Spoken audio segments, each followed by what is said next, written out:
Welcome to the Salmon Runs YouTube. Enjoy the video. You start by connecting the laptop to the TP-Link network. Wired is more reliable. Next, open a browser and enter the router IP, commonly 192, 168, 0, 1 or 192, 168, 1, 1, then press enter. You will land on the login screen. Input the admin username and password.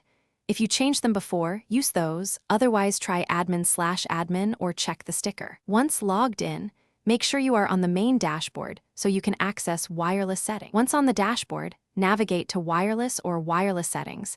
This is where SSID and password live. You then open wireless security and review the encryption mode. Choose WPA2PSK for most home networks because it balances security and compatibility. Next, locate the password, PSK, or wireless key field. Change it to a strong, memorable passphrase. Include letters, numbers, and symbols. While doing this, make sure you note the SSID if you want devices to reconnect automatically. After entering the new wireless key, click Save or Apply and wait for the router to write settings. This can take a few seconds. Then, on your laptop, forget the old network and reconnect using the updated password.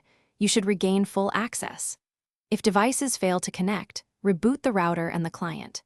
If you cannot log back into the admin panel, perform a physical reset to defaults, then reconfigure SSID and password. Remember, this clears custom settings, so back up any needed info first. Thanks for watching. Consider subscribing if we helped you.